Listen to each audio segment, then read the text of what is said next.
हमने पहले बात की कि किसी भी साधना में उतरने से पहले, किसी भी प्रकार का ध्यान करने से पहले आपको शरीर शुद्धि की आवश्यकता पड़ती है। बिना शरीर शुद्धि के आपका ध्यान नहीं लगता, आपको समाधि का अनुभव नहीं हो सकता। लेकिन ये शरीर शुद्धि भी आधा काम है, क्योंकि आप ध्यान में बैठने से पहले अपने शरीर की शुद्धि कर सकते हो, जैसा मैंने पिछले वीडियो में बताया। ये भौतिक तल पर हुआ, लेकिन वहीं ध्यान समाधि के लिए एक दूसरी रुकावट है, आपके विचारों की शुद्धि, जो आपके मन से निर्मित होते हैं। आप इसे मन की शुद्धि भी कह सकते हैं। लेकिन जैसे ही आप ध्यान में बैठते हैं तो भौतिक तल पर तो आपने अपने आप को ठीक कर लिया है, बाहरी शरीर आपके ध्यान में रुकावट नहीं बनेगा, परंतु आंखें बंद करते ही आपका मन आपके साथ खेल खेलने लगता है, नए नए तरह तरह के विचार पैदा करने लगता है। विचार वो जिनके कोई सर पैर नहीं, कई बार ऐसे विचार जिनका आपके जीवन से कोई संबंध नहीं, बस वो आते रहते हैं। आप अपने विचारों को जितना ज्यादा रोकने की कोशिश करते हैं, आपका मन उतने ही ज्यादा विचार आपको देता है। तो अगर आप समाधि के लिए ध्यान कर रहे हैं, तब आपको शरीर शुद्धि के साथ साथ मन की शुद्धि भी जरूरी है। अगर आपका शरीर, विचार और आपके भाव शुद्ध हैं, तब आप किसी भी साधना के लिए परफेक्ट तैयार हो जाते हैं। तो अब सवाल यह उठता है कि आपने ध्यान से पहले अपने शरीर, विचार और भाव को शुद्ध कर लिया, अब इसके बाद क्या करना है और क्या होगा? देखिए, शरीर शुद्धि में आपने अपने भीतर की ग्रंथियों को विसर्जित किया। अब वहां पर कोई नई हलचल नहीं है, आपके मन की शुद्धि या कहें विचारों की शुद्धि। तो यहाँ पर एक बात ध्यान देना, आपके मन की केवल शुद्धि हुई है, विचार शुद्ध हुए हैं, अभी वो नष्ट नहीं हुए। यह केवल आपकी साधना की ठीक ठीक तैयारी है। इन सभी शुद्धि के बाद आपको इनका विसर्जन करना है, अब शून्यता में जाना है।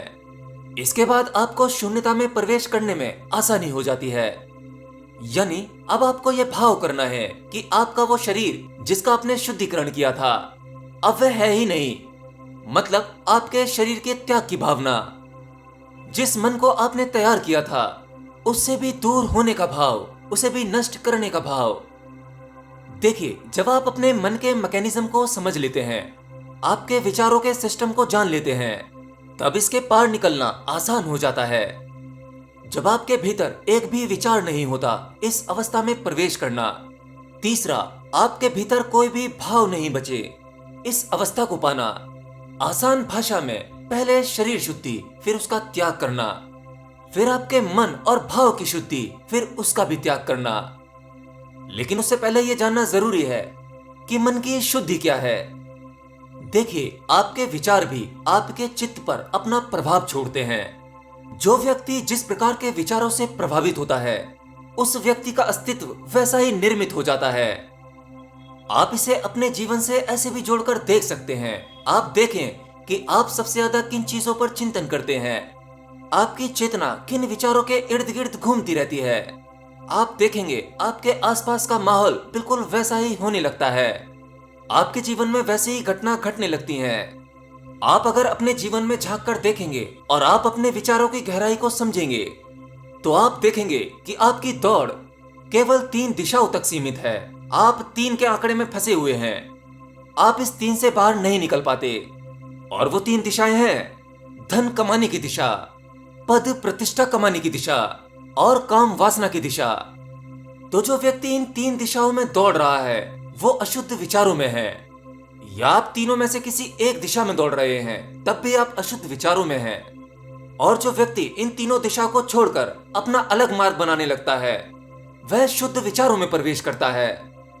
तो आपको पहले सोचने की आवश्यकता है कि आपका वीक पॉइंट क्या है, आपकी चेतना किस मार्ग में भागती रहती है। आप अपने 24 घंटे में जिसके बारे में बहुत ज्यादा सोचते हैं, वही आपकी कमजोरी है। आप देखेंगे तो आप पाएंगे आपका चिंतन धन कमाने में फंसा रहता है, या पद प्रतिष्ठा के बारे में चिंतन करते रहते हैं। और जो इनके बारे में नहीं सोचते, वह सेक्स के बारे में सोचते हैं, काम वासना के बारे में सोचते हैं, सुंदर स्त्रियों के बारे में विचार करते रहते हैं। आप इन तीनों बंधनों में, या कहें तीनों में से किसी एक बंधन में बुरी तरह से जकड़े होंगे। आपको केवल इनमें ही सुख मालूम पड़ता होगा। तो ये किसी भी मनुष्य के 3 प्रमुख केंद्र हैं, जहां पर मनुष्य प्रतिपल चिंतन करता रहता है। तो इस प्रकार का मनुष्य अशुद्ध विचारों से ग्रसित है। और इसे योग की भाषा में अशुद्ध इसलिए कहा गया क्योंकि इस प्रकार का चिंतन करके आप सत्य कभी नहीं पा सकते। लेकिन वहीं अगर आपका मन यह चिंतन करता है कि असल में सत्य क्या है, शिव क्या है, प्रकृति क्या है, ये यूनिवर्स क्या है, ब्रह्मांड क्या है, किसने बनाया है, इस प्रकार का चिंतन आपको शुद्ध विचारों की ओर ले जाता है। लेकिन इस मार्ग पर भी आपकी कंसिस्टेंसी नहीं होती, आप फिर भटक जाते हैं। यह अध्यात्म का नशा आपको ज्यादा देर के लिए नहीं होता, फिर उतर जाता है। तो अगर आपका शरीर शुद्ध है लेकिन आप अशुद्ध विचारों की स्थिति में हैं, तब आप कभी समाधि में प्रवेश नहीं पा सकते। मतलब यह है कि आपके अशुद्ध विचार आपको बाहर की ओर धक्का देते हैं और शुद्ध विचार आपको भीतर की ओर ले जाते हैं। तो अगर आप शरीर शुद्धि और अपने विचार और भाव की शुद्धि करते हैं, तब आप भौतिक तौर पर और मानसिक तौर पर हर एक साधना के लिए तैयार हैं। इसके बाद आपका जीवन ही ध्यान बन जाता है। आपको ध्यान के लिए कोई विशेष समय निकालने की आवश्यकता नहीं है, या फिर इसके बाद किसी भी नियमों की आवश्यकता नहीं है। अब आपको सृष्टि की हर एक चीज में केवल ध्यान मिलेगा और उस परम शक्ति का चिंतन होगा, वो स्वतः ही होगा। और इसके बाद अगर ध्यान में बैठ जाते हैं, तब आपको ध्यान में तुरंत सफलता मिल जाती है। आपको समाधि बहुत जल्दी लग जाती है और इनकी शुद्धता के लिए आपको प्रयास आज से ही करना होगा। अरे भाई, अगर आपके भीतर कुछ उठ रहा है तो एक क्षण रुक कर देखो कि क्या उठ रहा है। उस पर छोटा सा विचार तो करो, उस पर थोड़ा सा विश्लेषण तो करो। आपके मन में कोई विचार उठ रहा है या आप किसी से कुछ कहना चाहते हैं, तो बस एक क्षण रुक जाओ और उसे देखो कि ये किस प्रकार का विचार उठा, क्यों उठा, इसका अर्थ क्या है, इसका भविष्य क्या है। क्या आपका आपके इन विचारों से कोई विशेष फायदा है या नुकसान है? क्या ये आध्यात्मिक मार्ग के लिए सही है या गलत है? आपको केवल अपने शरीर और मन से दूरी बनाकर निष्पक्ष भाव से अपने भीतर की छोटी से छोटी और बड़ी से बड़ी भौतिकी या भीतरी जो भी घटना है केवल दूर से देखना है। वो आपकी नहीं है, आप वो नहीं हो। आप न शरीर हो न मन हो, तो वो आपकी कैसे हो सकती है?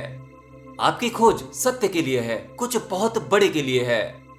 लेकिन जो आपके भीतर चल रहा है, कहीं वो सामाजिक तो नहीं, भौतिकी तो नहीं, माया तो नहीं, झूठ तो नहीं। ये सभी विश्लेषण आपके विचार और भाव को शुद्ध करेंगे। बस आपको प्रतिपल अपने आप को याद दिलाते रहना है कि आपको होश में रहना है। जैसे ही याद आ जाए, बस वहीं से शुरू कर दो। समझो आपकी साधना शुरू हो गई।